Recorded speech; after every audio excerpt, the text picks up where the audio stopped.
Hello student, welcome to my study channel শিক্ষা দিশারি। আজ আমরা মাধ্যমিক ইংলিশ গ্রামারের প্র্যাকটিস সেট 2 সম্পর্কে আলোচনা করব। দেখো, আজকের ক্লাসের আমাদের প্রথম কোশ্চেন, একটা ভয়েস চেঞ্জ দেওয়া আছে। ভিসি ভিসি মানে কি? একটা ভয়েস চেঞ্জ। তো এখানে দেখো, আমি একটা রুলস তোমাদের শেখাচ্ছি, কোয়েশ্চেন মার্ক দিয়ে ভয়েস চেঞ্জ কীভাবে করতে হয়।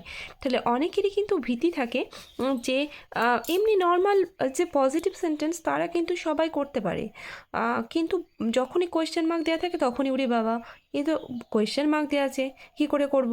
তো এই ভীতিটা তোমাদের কাটানোর জন্য তোমরা কিন্তু এই ক্লাসটা আমার অবশ্যই দেখো। যেহেতু তোমাদের এক্সাম আসন্ন, আর একদমই টাইম নেই, তো আমি খুব তাড়াতাড়ি যতটা সম্ভব বলে দেওয়ার চেষ্টা করছি তোমাদের রুলসগুলো। দেখো, প্রথম কোয়েশ্চেনটা কি আছে, ডু ইউ নো হার। এখানে কোয়েশ্চেন মার্ক দেওয়া আছে, তাহলে এটা প্রথমে ভয়েস চেঞ্জ করতে গেলে জানতে হবে ভয়েস চেঞ্জটা কোন টেন্সে আছে। তো এই কোয়েশ্চেনটাকে দেখে মনেই হচ্ছে যে এটা কিন্তু ডু আছে, মানে এটা একটা প্রেজেন্ট টেন্সের বিভাগ। তো প্রেজেন্ট টেন্সে আছে, তাহলে এখানে অবজেক্ট হচ্ছে হার। তাহলে হারটা কি হয়ে যাবে, যখন আমরা ভয়েস চেঞ্জ করব তখন কি হয়ে যাবে, তখন এটা কিন্তু সি হয়ে যাবে। তাহলে কি হবে, ই সি। তাহলে প্রথমে আমি সিটা লিখে নিতে পারি। এরপর আমি জানবো, প্রথমে সিটা লিখে নিচ্ছি। এরপর দেখো, সি এটা যে প্রেজেন্ট টেন্স, তাহলে সি এর পর বিভাব নিশ্চয়ই ইজ বসবে। তাহলে এখানে যেহেতু কোয়েশ্চেন মার্ক আছে, তাহলে ইজটা আমরা প্রথমে বসাবো, ইজ সি, ইজ সি।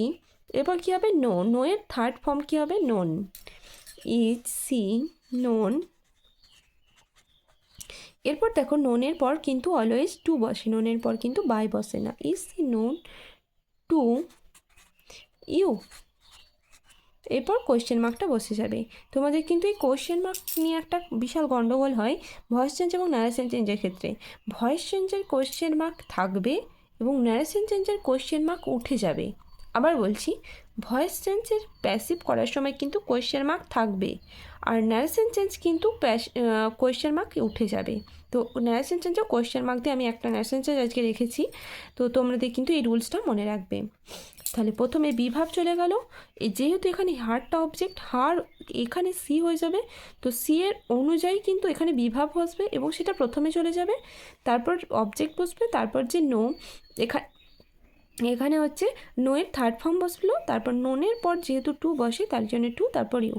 তোমাদের কিন্তু নো দিয়ে ভয়েস চেঞ্জ কিন্তু ম্যাক্সিমাম ইয়ারে থাকে, কারণ নোনের পর টু হয়, সেটা কিন্তু অনেকেই ভুল করে দেয়। তো এই ভুলটা যাতে সব স্টুডেন্টরা ভুলটা করে এবং তাদের নাম্বারটা যাতে এক্সামিনার কাটতে পারে, তাই জন্য কিন্তু এই নো ভার্বটাকে রাখা হয়। তো তোমাদের কিন্তু এখানে সাবধান। এরপর দেখো, এরপর তোমাদের জন্য রেখেছি ডিগ্রি চেঞ্জ, কম্পারেটিভ ডিগ্রি এবং পজিটিভ ডিগ্রি কীভাবে তোমাদের করতে হয় সেই রুলসটা একটু দেখে নাও। তোমাদের কিন্তু দুটোই পড়বে না, যে কোনো একটা পড়বে। তো আমি এখানে দুটোই শিখিয়ে দিচ্ছি, যাতে তোমাদের কিন্তু পড়লে যাতে কোনো অসুবিধা না হয়। দেখো, he is one of the most intelligent boys in the class. এখানে এটা কোন ডিগ্রিতে আছে, এটা সুপারলেটিভ ডিগ্রি আছে কিন্তু। তো যখন এটাকে আমরা পজিটিভ ডিগ্রি করব, যেহেতু এখানে ওয়ান অফ দ্য আছে, ওয়ান অফ দ্য থাকলে কী হবে, ওয়ান অফ দ্য থাকলে পজিটিভ করার সময় ভেরি ফিউ আসবে। তো আমি ভেরি ফিউটা প্রথমে লিখে নিই, ভেরি ফিউ। ভেরি ফিউ কী হবে, বয়েজ, ভেরি ফিউ বয়েজ। দেখো, বয়েজ আছে অনেকজন, তাই জন্য এখানে আর বসবে, ভেরি ফিউ বয়েজ আর অ্যাজ ইন্টেলিজেন্ট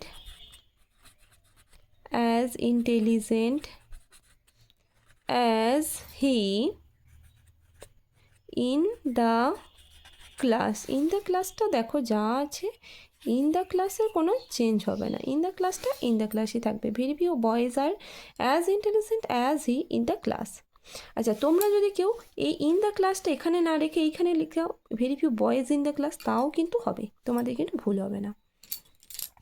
এবার এই সেন্টেন্সটাকে আমরা কি করব, কম্পারেটিভ ডিগ্রি করব। যখন কম্পারেটিভ ডিগ্রি করব তখন কি হবে, দেখো, হি ইজ, এটা দেখো ইন্টেলিজেন্টের তিনটে ডিগ্রি আমি বলে দিই একটু। পজিটিভে ইন্টেলিজেন্ট, কম্পারেটিভে মোর ইন্টেলিজেন্ট এবং সুপারলেটিভে মোস্ট ইন্টেলিজেন্ট। তাহলে এখানে যেহেতু পজিটিভ করেছিলাম, তো ইন্টেলিজেন্ট হয়েছে, এরপর কম্পারেটিভ করলে কী হবে, more intelligent. He is more intelligent,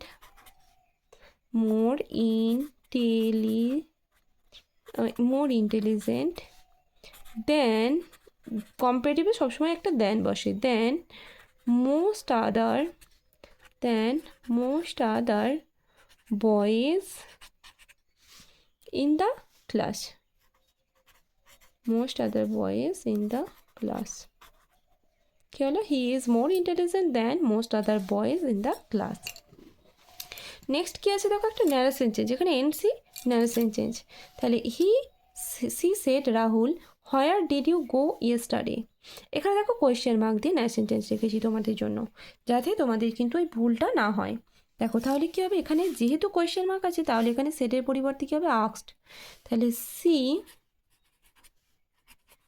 আক্সড Rahul, C আক্সড Rahul হোয়ার, দেখো এখানে ডিড আছে আর এদিকে কি আছে, সেট আছে।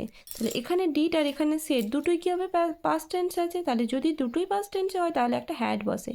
তাহলে সি আক্স রাহুল হোয়ার, এখানে ইউটাকে, এখানে রাহুলের কথা বলা হচ্ছে তাই জন্য রাহুলের পরিবর্তে কি বসবে, হি। সি আক্স রাহুল হোয়ার হি হ্যাড, এবার গো এর থার্ড ফর্ম হবে না, এখানে হ্যাজ নয় হ্যাড হবে, হি হ্যাড গান।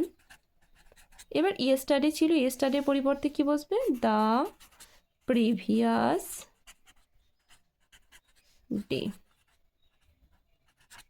দেখো টুডে থাকলে বসবে দ্যাট ডে, ইয়েস্টারডে থাকলে প্রিভিয়াস ডে, টুমরো থাকলে হবে the next day, tonight থাকলে হবে কি দ্যাট নাইট, লাস্ট নাইট হলে কি হবে, দ্য প্রিভিয়াস নাইট। এগুলো কিন্তু তোমাদের চেঞ্জ করতে হবে। আচ্ছা এখানে জিজ্ঞাসা চিহ্ন ছিল, জিজ্ঞাসা চিহ্নটি কী হয়ে গেল, ফুল স্টপ। এটা কিন্তু মনে রাখবেন। এরপর দেখো একটা আছে নেগেটিভ সেন্টেন্স করতে দিয়েছে, only the scent of her perfume stayed there.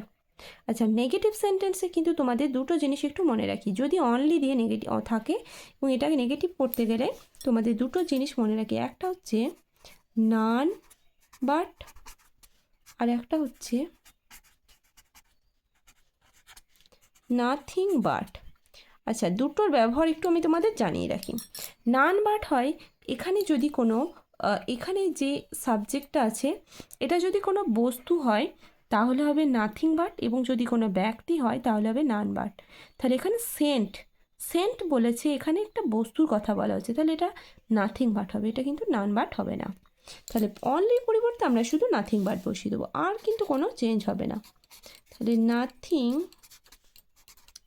But the scent of her perfume stayed, S-T-A-Y-E-D, stayed there হয়ে গেল। তাহলে আর কোনো চেঞ্জ হলো না, এটা নেগেটিভ হয়ে গেল। এরপর দেখো তোমাদের আছে কি আছে, দেখো ভয়েস চেঞ্জ হয়ে গেছে। আচ্ছা ডুয়েস ডাইরেক্টেড হয়ে গেছে। এরপর আছে তোমাদের ফ্রেজাল ভার্ব। তো তোমাদের মাধ্যমিকে কিন্তু 3টে ফ্রেজাল ভার্ব থাকবে। ফ্রেজাল ভার্ব 3টে কিন্তু খুব ইজি থাকবে এবং তোমাদের কমন থাকবে। তোমাদের মোটামুটি ওই 20 থেকে 25টা ফ্রেজাল ভার্ব পড়লে তোমরা কিন্তু সব কমন পেয়ে যাবে। আর প্রত্যেকটা ইয়ারে কিন্তু এই ঘুরিয়ে ঘুরিয়ে এই ফ্রেজাল ভার্বগুলোই পড়ে, যেগুলো বেশি ইম্পর্টেন্ট। তো এখানে ফ্রেজাল ভার্ব দেখো কি আছে, the death penalty has been abolished. এই অ্যাবলিশডের তলায় আন্ডারলাইন আছে, ঠিক আছে। অ্যাবলিশটার ফ্রেজাল ভার্বটা লিখতে হবে, এখানে রিকভারটার ফ্রেজাল ভার্ব লিখতে হবে, আর এখানে তোমাদের চেজিংয়ের ফ্রেজাল ভার্ব লিখতে হবে। 3টে তলায় আন্ডারলাইন আছে। তো দেখো যখন আমরা ফ্রেজাল ভার্ব করবো তোমাদের কিন্তু এই বাকি সেন্টেন্সটা সেম থাকবে। তো আমি আগে সেন্টেন্সটা লিখে দিই, দ্য ডেথ